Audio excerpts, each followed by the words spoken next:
Bem, olha, o gasto per capita dos brasileiros com saúde é baixo, não é? Então, assim, o medicamento ele é um dos itens de gasto com saúde. Então, a gente pode dizer assim, a gente tem um volume de gastos muito baixo no Brasil, né? Ou seja, o gasto per capita no Brasil é baixo, e o gasto per capita, com os diversos itens então, que compõem essa totalização do gasto com saúde, é baixo também. Isso é um problema, né? É um problema porque, então, o que, que a gente tem? A gente tem gasto baixo com saúde, mas a gente tem gasto baixo também com o que é necessário para o tratamento à saúde, que são muitas vezes os medicamentos, né? Então, a gente, sim, significa que é um ciclo vicioso, né? O gasto é baixo com saúde, o gasto com medicamento é baixo, e, portanto, a gente vai, assim, vai levando isso adiante. Esse padrão, né, de financiamento da saúde, que é completamente inadequado, porque o que a gente tem nos outros países é assim, é um patamar de gasto com saúde muito mais elevado que no Brasil, né, do gasto per capita com saúde, gasto público, né, numa proporção muito mais elevada do que ocorre no Brasil. Então, nos países desenvolvidos, o gasto público é muito mais elevado que o gasto privado com saúde, e aí sim se tem um gasto com medicamento bastante importante.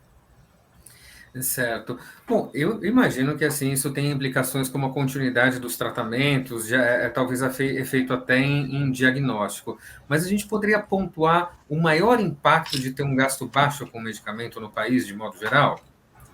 Olha, eu penso, né, que o maior impacto, né, qual é o maior impacto pelo fato da gente ter esse tipo de padrão de financiamento, né, que, digamos assim, reduz qualquer possibilidade, porque aí o que, que a gente tem? A gente tem problemas com diagnóstico, a gente tem problemas com tratamento, né? No Brasil, isso ocorre, né? Qual é o maior impacto? O maior impacto é no câncer, porque os cânceres são o principal problema, né?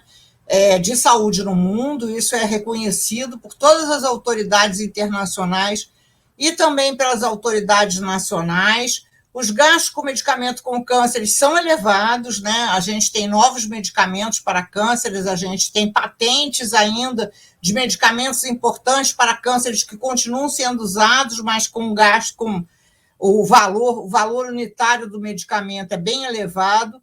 Então, esse é o maior impacto. A gente não consegue sequer ter o diagnóstico, mas quando tem o diagnóstico, isso que é importante que se entenda, né? Tem o diagnóstico sem acesso ao conjunto necessário de medicamentos para esses pacientes, então a gente tem um impacto que é um impacto muito dramático, que é a redução da sobrevida, né?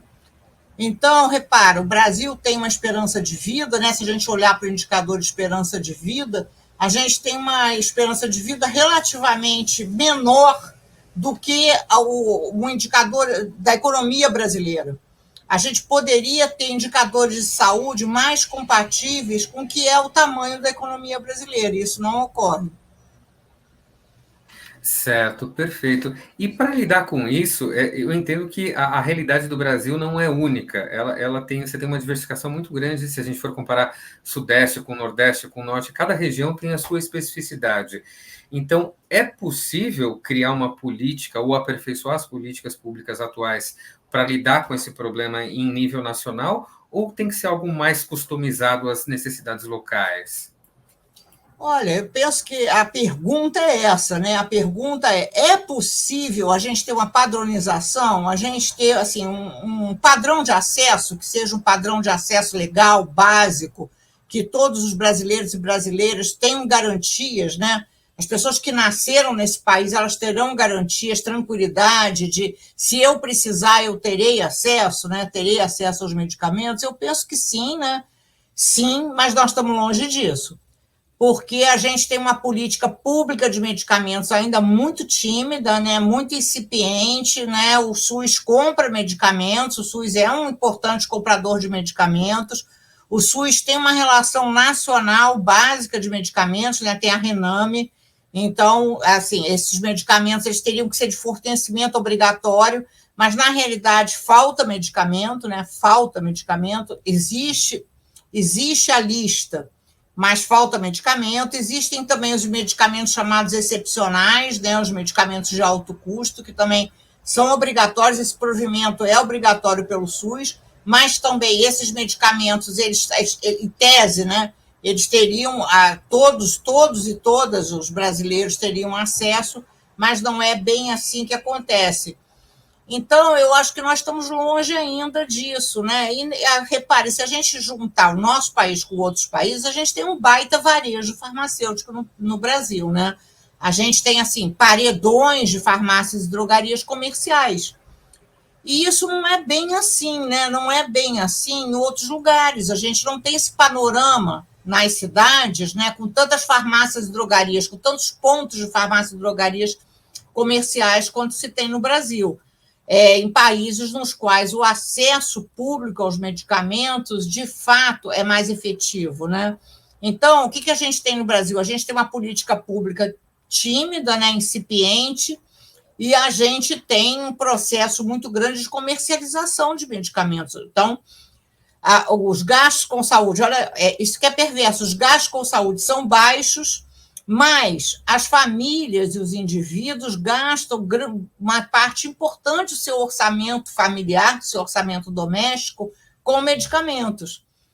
E muitas vezes, assim, com medicamentos que não seriam aqueles medicamentos, não é? Seria melhor que esses medicamentos fossem mais efetivos, fossem mais adequados ao perfil, né, nosológico dos pacientes, e nem sempre, então, esse gasto com medicamento, ele é um gasto, inclusive, a gente tem dois problemas, a gente tem o problema do financiamento, mas a gente tem o problema da alocação dos gastos, né, digamos assim, do mau uso dos gastos, né?